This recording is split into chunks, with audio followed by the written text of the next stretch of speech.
Dr. Brookes, I appreciate you being with me today. Events, as they will, are moving quickly right now in Russia and Ukraine. I would love to start with this, though. Almost everybody listening to this podcast is somewhere within the continental United States. Okay. And I'd love for you to explain to an average middle-class American living in Kansas or living in Texas why what's happening in Ukraine with Russia is important to their lives. Yeah, well, instability affects all of us. We don't know the exact outcomes of the situation now in Ukraine, but it's likely going to affect the markets, right? It's likely going to affect energy prices. I mean, we already have a lot of pain at the pump. It could affect inflation. I think the humanitarian side of us doesn't like to see, war, right? Because of the tragedy. We're already seeing inflows of refugees into Poland, out of Ukraine, probably into other countries. There will be bloodshed. I mean, war is a very tragic and unfortunate event. And in my view, Will, this is a war of choice by Vladimir Putin. So I think Americans, as international citizens and concerns about how it affects the United States, should be worried about this. The instability is a problem. It seems to me, and I want to play devil's advocate throughout this conversation, because I think this is incredibly important. I think anytime we make a move toward conflict, toward potential war, we need to be asking very, very hard conversations. And I'm uninterested in people that respond to hard questions with, you stooge of Vladimir Putin, or you traitor, or you're lacking in patriotism. I'm uninterested in that. I'm interested in what serves Americans first. Now, what you described, Dr. Brookes, in terms of the economic pain that we may feel is largely by our choice, right? And just to put this into our hands, meaning it's a product of the choice of the sanctions we will impose that will restrict global oil supplies. It will create inflation, both from a supply chain issue and from rising prices in the energy sector. That's how we are going to respond to Vladimir Putin. And look, I'm not passing judgment on the moral righteousness or ignorance of those responses, but those are things we are doing. What I'm curious about, and we have to go back to this, I think, is our humanitarian duty. I think that's the one you laid on the table, that we sit here and go, outside of whatever choice we make, are we compelled to action because of, as you described it, instability? And I think anyone, Joe Biden, has a very heavy burden to explain and persuade to the American people that this is a humanitarian crisis that requires our action. Yeah, I mean, there's no question about that. And policy is hard. I mean, in fairness to any policymaker, I'm a former Bush administration policymaker at the Pentagon. It's tough. Policy is tough because, the enemy or the people who are opposing you get a vote. And in this case, it's Vladimir Putin, who plans to basically subjugate Ukraine. So it's not only the humanitarian side, as you mentioned, it's also the political side. This is a democratic state who chose their government. And now Putin plans to replace that government by force, if necessary. This is very troubling, and we don't want to see these sort of international norms where we say we're not going to change countries' borders by force. We don't want to see those sort of norms violated. And how far will Putin go? I mean, I'm very concerned about his motivations. I'm an old Soviet hand. I learned Russian language in the U.S. military during the Cold War. And flew Navy reconnaissance flights against the Soviet Union. And I'm really worried about some of the language that I'm hearing coming out of Putin about his grand historical revisionism that he plans to implement and how that may affect our forces in Europe and our friends and allies in Europe. So this is, at so many levels, this action, this choice by Putin, this voluntary choice by Putin is very disturbing.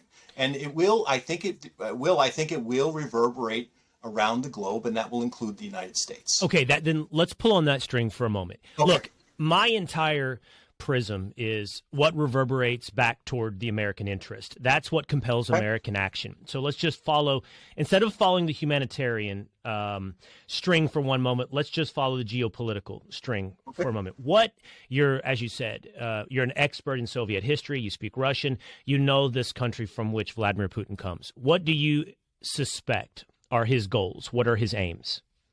to reestablish the Russian Empire. I'm not saying it's going to be the Soviet Union like it was, although he's very authoritarian. But his Russia's different than the Soviet era. He wants to reestablish a Russian Empire that includes countries like Ukraine, potentially Belarus. Now, look, I can't tell you what Putin is thinking. I'm trying to analyze this from the outside, and it's very disturbing analysis in that respect. But he may be looking at Georgia. He may be looking at Moldova. He said some things that make me think he wants to get the band back together, and return Russia to what he believes is its greatness. He didn't like the way the Cold War ended. There's no question about it. I mean, one of my favorite Putin quotes, I don't like the quote, but it's one of my favorite in terms of what he said that gives you an insights into his thinking, is that he said the greatest geopolitical tragedy of the 20th century was the fall of the Soviet Union. Wasn't mine. I didn't see it that way, but he sees it that way. And it's important for us to understand that. So his move against Ukraine, which has a lot of reasons, he wants to politically subjugate this country. And there's a lot of reasons for that. He wants to return it. He believes that the Russian and Ukrainian people are one people. He believes that it never should have become independent. And he wants it also as a security buffer. And he may feel the same way about Belarus.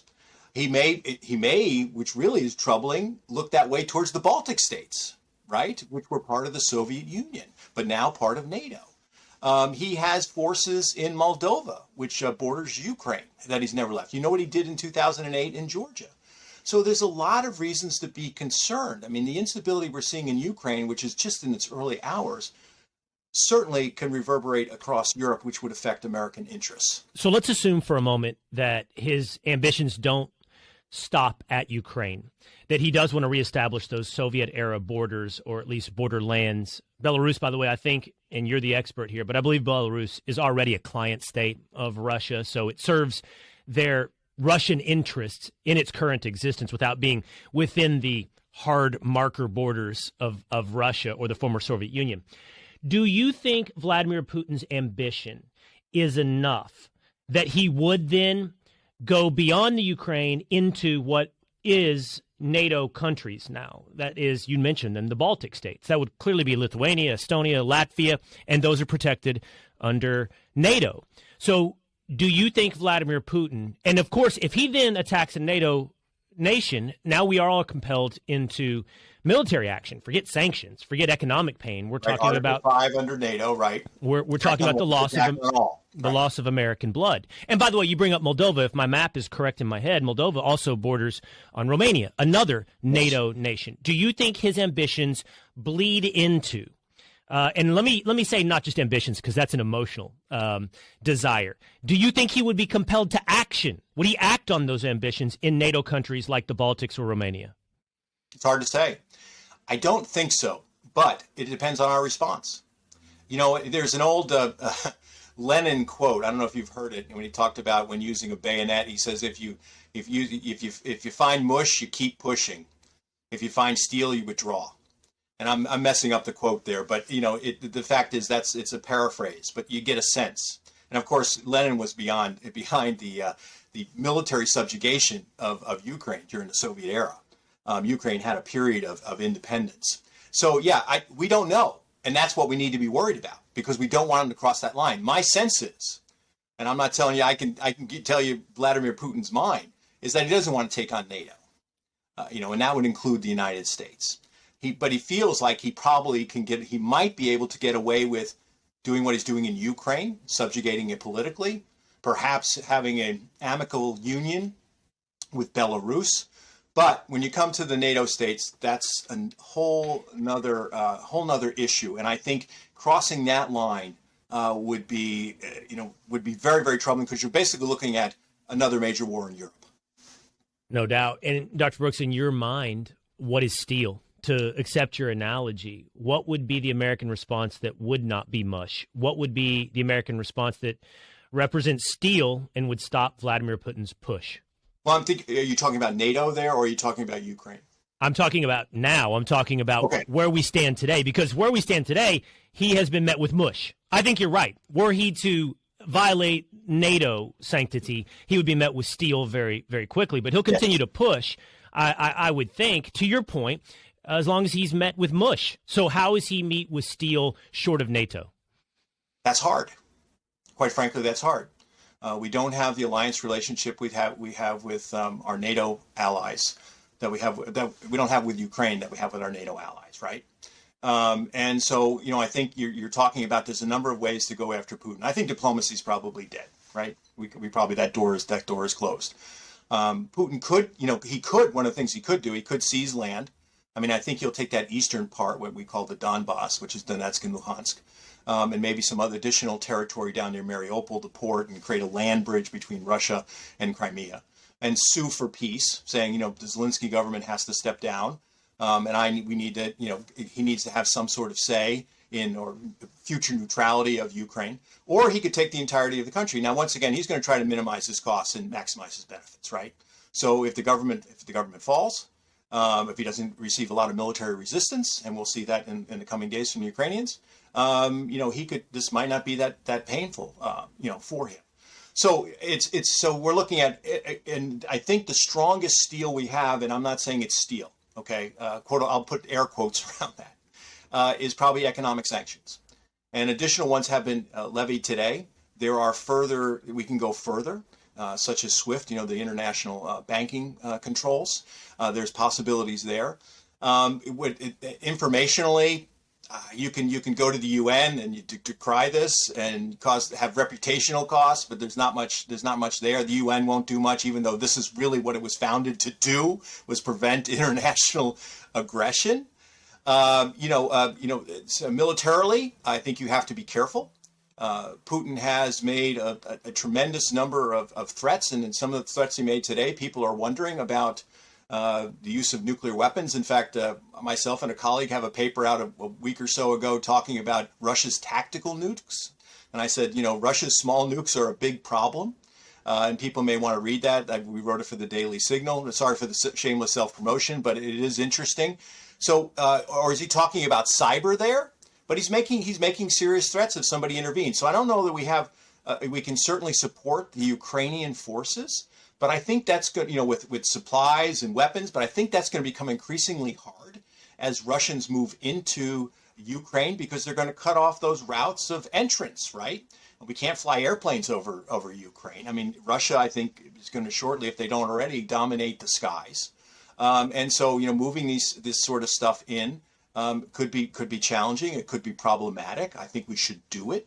But, the Russians are certainly going to try to cut that off, right? They're going to try, what they're trying right now is to make the Ukrainian army deaf, dumb, and blind, and then, put it away, have it surrender. I mean, I don't know if they'll be successful. But so anyway, you got a thought there, but I'll stop at that point. Well, I'll ask you this. So I don't think we've ever had a geopolitical conflict that has been this close to potential kinetic war in the cyber age. We've had terrorism.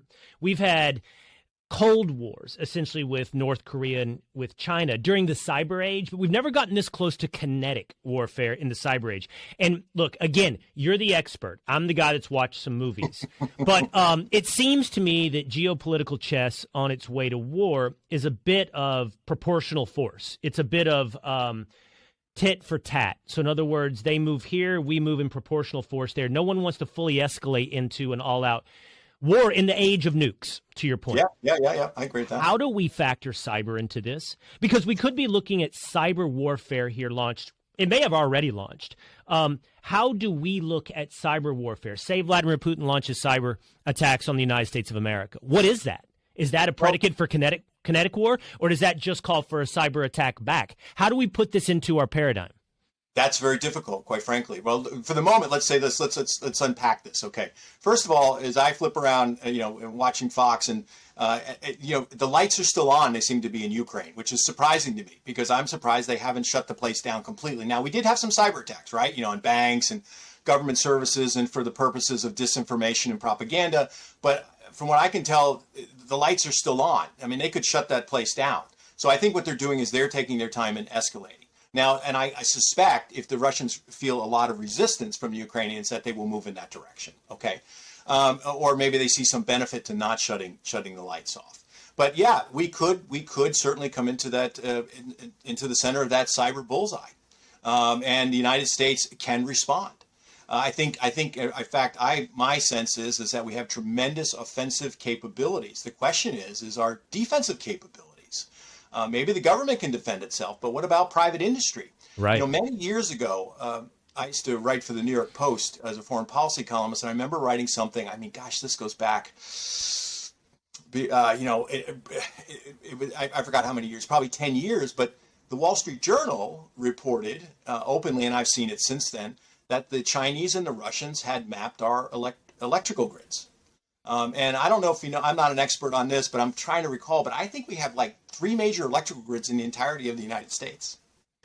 It's, there's smaller ones, but the big ones. And I remember a number of years ago being on with Bill Hemmer and when the lights went out in New York, right? And we thought, oh my gosh, terrorism, et cetera. And it turned out there was a major failure, I think, in Canada, which is part of our grid in the Northeast. So yeah, they could certainly go there. And then there's that big question. I mean, proportionate response. Right. If they shut the lights out, I mean, that would be really bad, right? Planes in the sky, trains moving, cars, street lights. There could be a loss of life. And we haven't faced that yet. And in fact, I remember back in 2008 when there was a major attack on Estonian government by the Russians over the moving of a Soviet-era statue. I don't know if you remember this or not. The Estonians wanted to move a statue that was a tribute to Soviet soldiers from the Second World War. The Russians got really upset. And whether it was government or private hackers or, para-government hackers, they shut things down. And Estonia is one of those countries that had a huge internet penetration. So everything was online. And it was very painful. And actually, Estonia talked about invoking Article 5 of NATO, which would require a response. So this is not a settled question yet. And then you have to make a decision whether a proportionate response is just cyber or it needs to be kinetic, which means shooting some sort of weapon. So I don't have an answer for you that. And it would be a very difficult position for any policymaker because we haven't really. Russia's different than some of our recent opponents. This is this has the same nuclear capabilities we have. Their armed forces aren't the ones that fell apart after the end of the Cold War. Putin has invested tremendous amount into reinvigorating the Russian military, and it's a very, very capable military. Besides, the cyber, as we just talked about, it's an economic, it's an energy power. So this is a serious opponent that we're dealing with. I want to now reverse course to where we were a little bit earlier in the conversation. So I want to pick up on 2 things. First, you were talking about Putin's ambitions and that he felt like the Cold War was one of the biggest losses of the 20th century, the biggest travesty of the 20th century. Russia was humiliated. And that's where I want to pick up on this. Okay, so he thinks Russia was humiliated. He thinks the fallout, the redrawing of borders of the international map, and the loss of influence and power by the Soviet Union and then Russia is a massive embarrassment for Russia. Look, we can't draw every parallel to World War II, but sometimes they're too cute. Maybe they are too easy, but sometimes maybe they're too cute. So I'm welcoming your pushback. Okay. But look, I wonder when I hear that. I'm kind of in a World War II phase, by the way, right now. I'm watching documentaries and reading. I know one of the things that really led to Hitler's power was the loss of German pride after World War I and the concessions that were made at the Treaty of Versailles. It was just a sentiment within the German population that they had lost their influence, their pride, their sense of German identity. And Hitler played to that, right? And so, in other words, the embarrassment almost allowed for the reaction. Do you see a parallel there? Did the Cold War end? Did Russia lose in a way that led to embarrassment, that led to a moment for an authoritarian like Putin, and the muscle then, and I don't know where the political will is in Russia, by the way, among the people, but at least among Vladimir Putin, a real desire then to recapture that moment? I don't know if that is a sentiment among the Russian people, and I sense not. I don't think that they miss the Soviet Union. So I see what you're saying. I'm very cautious about historical analogies. But I'm also reminded of what Mark Twain said. You know what he said about history repeating itself. He says history doesn't repeat itself, but it often rhymes. Right. So, I mean, yeah, we need to be cautious about this, but we can't change what happened after the end of the Cold War. NATO is a defensive alliance. These people had a right to become democracies. They had a right to join NATO, and we can't let one leader have vetoes over our political futures or our security. No. But and this is where, again, I want to be clear. I defer to you. It's not an attempt to revisit history, but to understand the motivations of the man who's moving the present. Okay, Right. It's Right. about understanding Vladimir Putin. So let me put this to you. I think in a way that I'm sure Putin would describe it. He sees Ukraine. And again, I'm open for your not open. I want your pushback. I want your understanding. No, I'm serious. It's the only way you arrive at understanding. You keep saying that, Will. So now I'm used to people yelling, "Oh, you Putin stooge," or whatever it is. If you don't just go, "We must do something." But I'm sorry for being so reasonable. I apologize. So, is it true? Do you think Vladimir Putin, in his mind, is rationalizing, I want to reestablish our historical boundaries? Or does he look at Ukraine and say, that's my doorstep? And they've been flirting with NATO for years. And if they end up putting missiles and troops in Ukraine, I'm now at threat. And he sees Ukraine in the same way that we saw the Cuban Missile Crisis. It's bold. He says, because of that, I move now or I lose my doorstep forever. He doesn't like the way that things are going in Ukraine. And of course, he's only reinforced it now, right? I mean, he's basically now this is the reason they want to be associated with the West and would want to join NATO. And he doesn't like the government there and he wants to have that sort of control. But no, look, what he's doing is multi-causal. It's not just one thing. I don't believe it is, personally. I mean, we'll have to, Putin, and I think he's told us in many ways. I mean, he sees Ukraine as, and the Russian people as the same. He didn't like the way the Cold War ended. He's thinking about his legacy.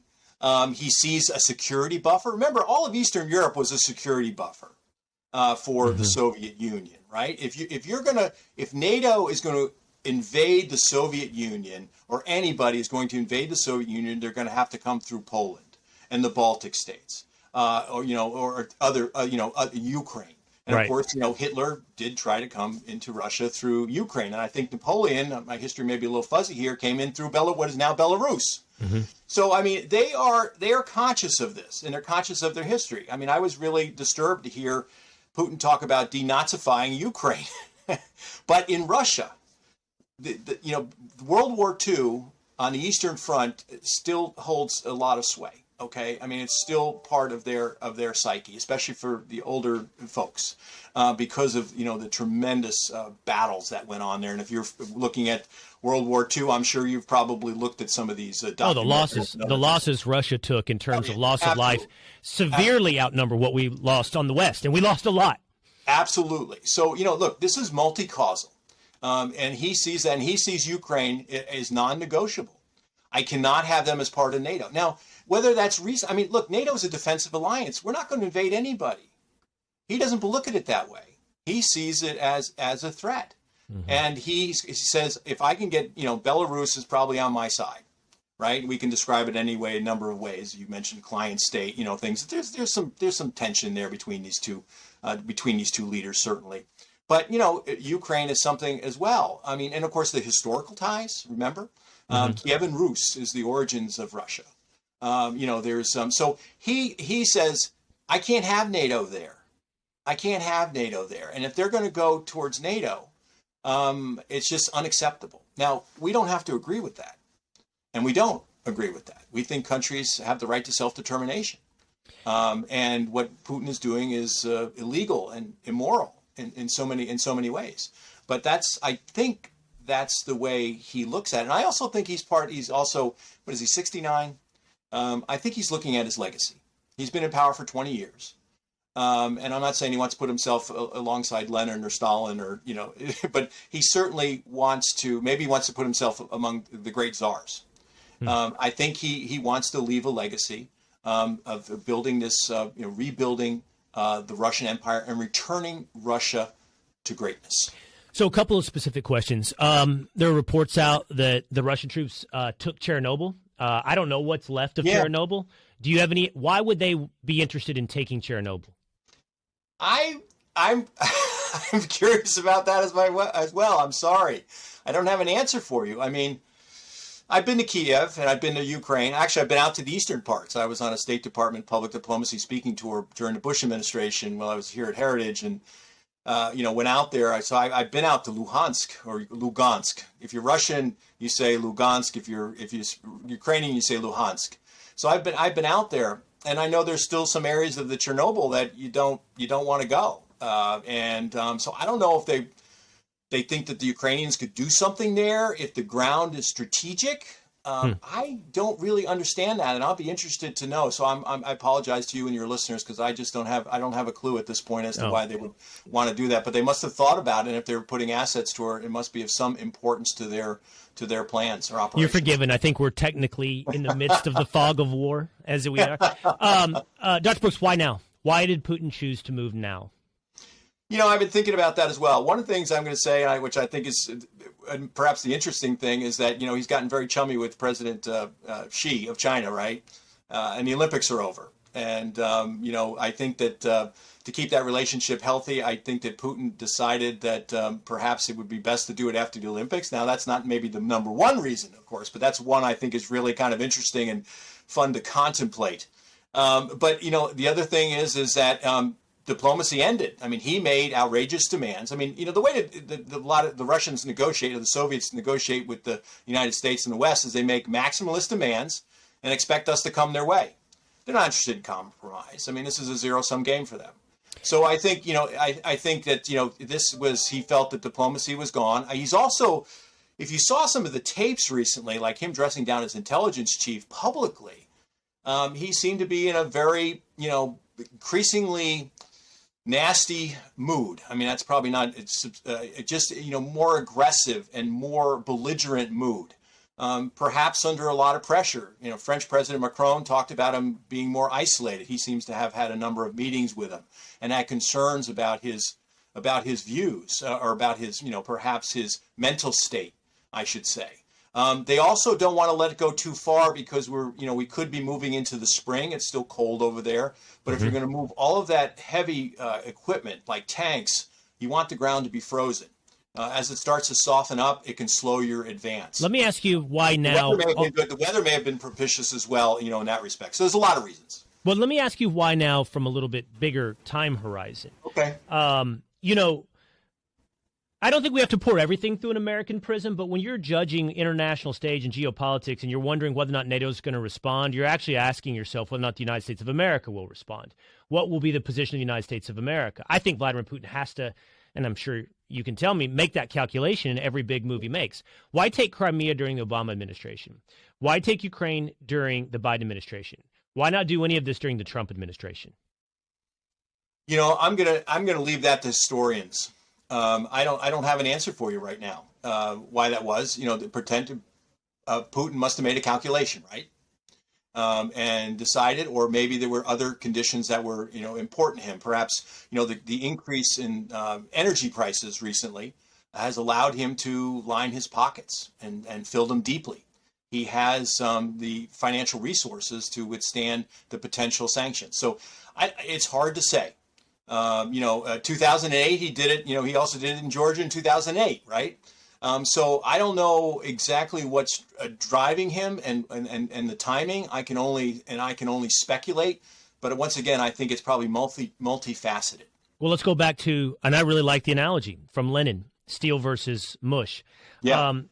And look, I'm not going to plant. This is actually going to work perfectly. I'm not going to plant this idea in your head. I'm not speaking for you, but I think this ties into my theme. And what I think many listeners' themes is as well is, again, how does this affect us? Why does this affect my family? How does this affect America? And what I worry is that right now the calculation is you see mush, that Biden appears weak. But I don't want to stop with Russia because that's not what we're talking about ultimately when we talk about the impact on Americans. I wonder what Xi thinks. I wonder what China thinks. I wonder what the world thinks about this moment and if they're seeing mush. Is China going to move on Taiwan? Is this just the first move of many, many actors out there that have ambitions, and now they think the United States of America will meet them with mush? Well, that's something you got to think about. We're also in nuclear negotiations with Iran, right, in Vienna, and they have not wrapped up. There's a serious concern that they're going to go back to the old Obama era agreement, or perhaps even something lighter on Iran in that respect. What about North Korea? No nuclear negotiations there. And you did mention China and Taiwan. The world is watching. There's no question about that. And if they don't see enough strength and resolve on the part of the United States, they could roll the dice and take action. You're absolutely right.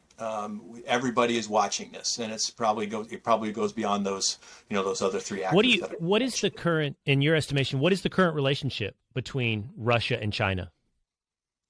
I think they've been playing footsies for a long time. I did China on Capitol Hill and at the Pentagon, and Russia before that, and so it goes back 25 years. They talked about a strategic partnership. They're not natural allies, Will. There's history there. The Mongols went to the gates of Moscow. And so there's a tremendously long border. They fought a war in 1969, a short war, but they fought a war. I think that they're using each other as partners of necessity and of convenience to balance the strength of the United States. And I think both of them would like to replace the United States atop the international system. I think China is the one with the greatest threat in that respect because of their economic power. Russia is not the economic power that China is. And I think that Russia is going to move into a younger brother sort of relationship with China. China's military, we could spend a whole show on that. And certainly China's military is extremely capable. A lot of that bent from its technology transfers from Russia. And so and Russia supports China on Taiwan. Now, I think China's going to be quieter on Ukraine. They do a lot of business there. The Chinese can be very transactional. And I think they also have this theory or, tenet that you should not interfere in the internal affairs of other countries. And they say this all the time when they're talking about Taiwan. They're saying Taiwan is part of China, and, America, anybody else should not interfere in Taiwanese relations. And so they say this all the time. So I think they'll be very cautious. I haven't seen their statements yet.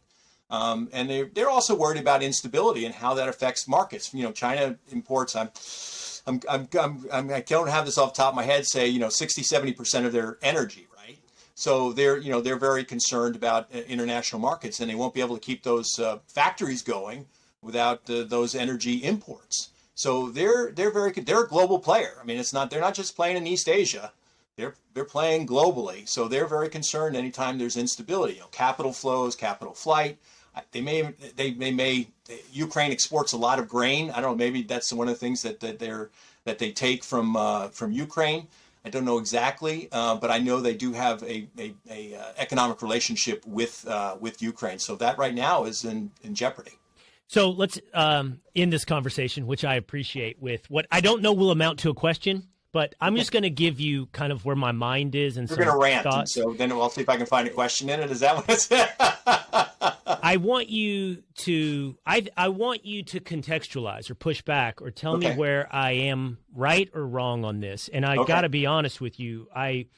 I think we're just about to move into the phase of replacing COVID experts with sanctions experts. And I don't profess to be either. But what I see is I understand what you said about authoritarians respond to strength or they recoil from strength and they respond to weaknesses.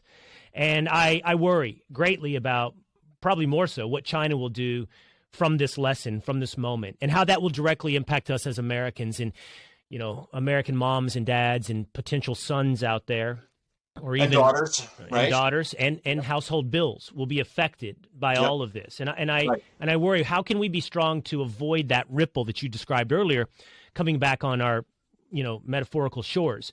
But I also worry that we're not making the case, and these things can just spiral so quickly. Like, you used the term norms earlier, and we talked about, our norm of protecting democracies. And then we talked about cyber, you and I. And it's just kind of one thing. We start with protecting a norm. Before you know it, now we're protecting or proportionally responding to cyber. And then it becomes kinetic. And I think I'm old enough at this point to know that it goes quickly, and we blow through the questions and we blow through the moments so quickly before you know it. The sacrifice of Americans, both in blood and treasure, happens before we've even had an opportunity to find the answers. And so I sit here in this moment, and I don't know. I don't know, Dr. Brookes. I don't know how we project strength while at the same time not getting over-involved in a situation that spirals into, ultimately, the sacrifice of the people listening to this podcast. I don't know. But I know that I think we need to be answering some questions. Yeah, I mean, look, and things are very dynamic, right? I mean, you and I have sat here for 20, 25 minutes, and I can only imagine what has happened since in the reporting, coming from Fox that we've missed, right? And what will it look like tomorrow morning when we wake up? I mean, I know you're going to be up all night, but I mean, for the rest of us, they're going to try to get some sleep. I mean, what's it going to look like in the morning? And we're going to have to find out. I mean, Ukraine is 6-8 hours ahead of us. And what will the Russians do? What will the situation be on the ground? So, yeah, I mean, this is very difficult stuff. As somebody who spent my life in foreign policy, I try to explain to people that it's not black and white. It's not like arithmetic or engineering. I mean, I'm sitting in this room. If the forces of this building didn't equal zero, we'd be going in one direction or the other. But somebody figured that out. That's not how international affairs is. It's in the grays, and you're dealing with the most complicated opponent, another human being. So how do we get inside the head of Vladimir Putin? That's very, very difficult. I mean, sometimes members of our own family, people we've lived with all our lives, do things and we go like, where'd that come from, right? Yeah. So imagine trying to do that across a culture, and that's why we were putting out the intelligence. Saying what we think they're going to do. And I think we blunted some of their things by doing that, saying, these pretexts and these provocations, that they were going to try to do. But, I don't know if even anybody inside the Kremlin knew exactly when Putin was going to say it was time to go. And this is really, really difficult for intelligence analysts. I'm fond of saying, and I steal this from Niels Bohr, the Danish physicist, I said, prediction is hard, especially about the future. And that's what we're trying to do. We're trying to predict what's going to be like tomorrow morning to respond to it in policy terms. And that's really, really difficult. And I really want people to understand, Republican or Democrat, this is tough stuff. Mm-hmm. And now there's a war where lives are on the line. And potentially, I'm a veteran. I have a son who's an Army officer. I think about these things. And God forbid it should ever come to that. But you're right. This is tough stuff. It's going to require a lot of good, sharp analysis, and we're going to do the best we can to get it right as a country to protect and advance American interests. Exactly. That's a great place to end it, to protect and advance American interest. Dr. Peter Brookes, thank you so much. I appreciate the time today. Thanks for having me. I hope it was helpful in some way. Oh, it was. I enjoyed the conversation. Thank you. For the full podcast, go to foxnewspodcast.com.